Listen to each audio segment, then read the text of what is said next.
To continue with the demand side, yesterday I started a topic. The first topic, the first argument I made was like you have to go downstream to look at the spillover, the consequences, the going from the intermediate to final good.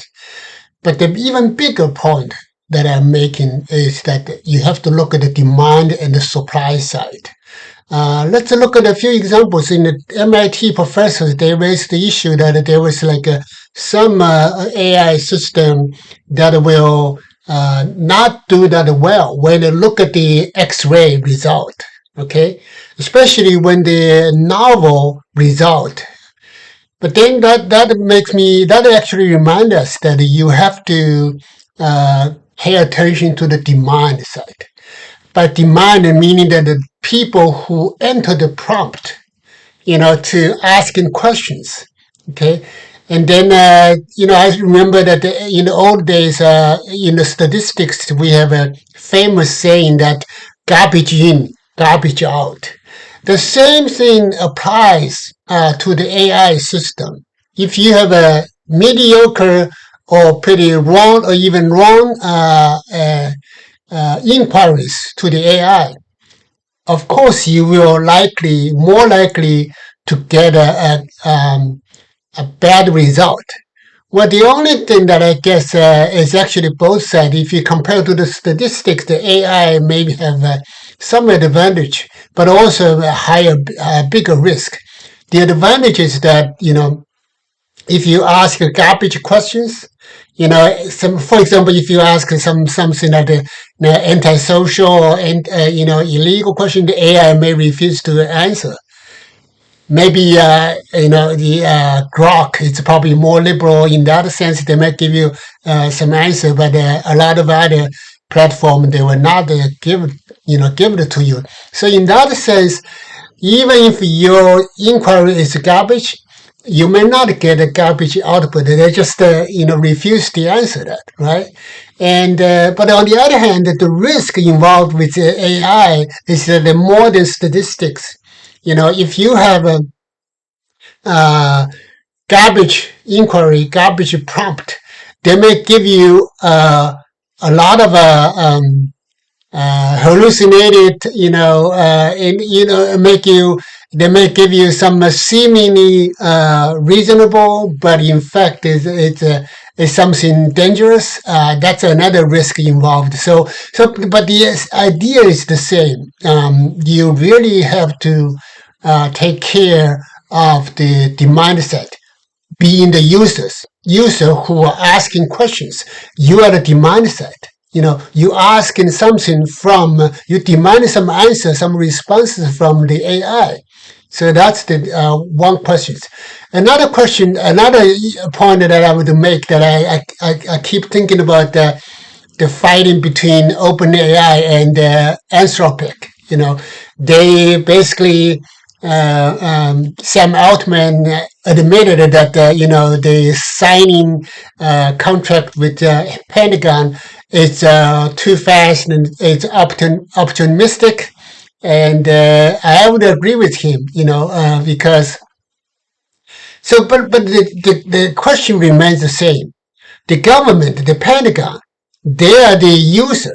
They demand a service from Anthropic, and or from Grok or from the OpenAI, whatever, whoever is picking up the contract, right?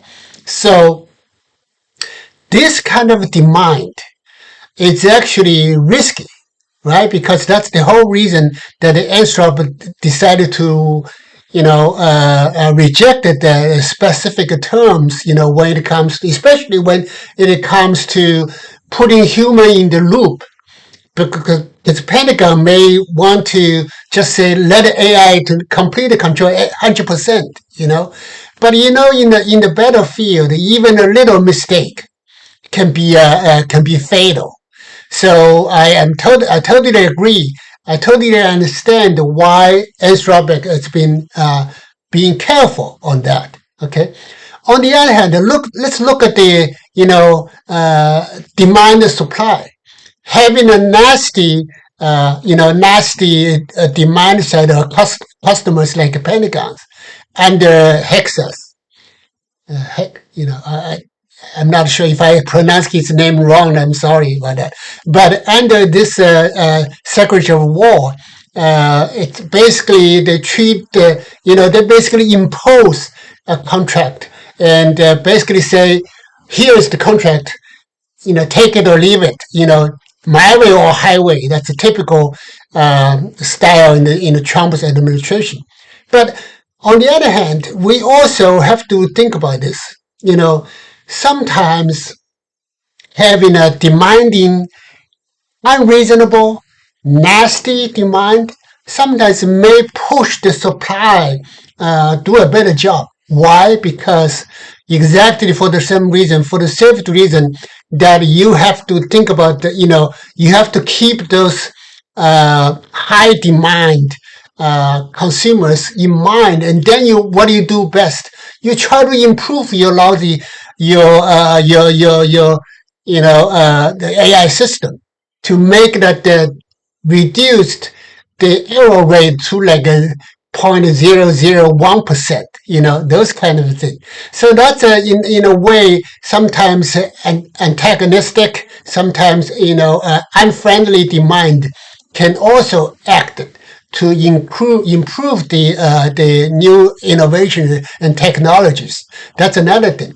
The other example I want to use is that look at the SAG, Screen Actor Guild, right?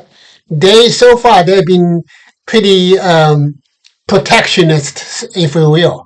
They're saying that anytime you have an AI figure that looks like similar to a human actor or actress, they act like, as if the same actor, the human actor and actress, were in the show, in the movie, in the drama.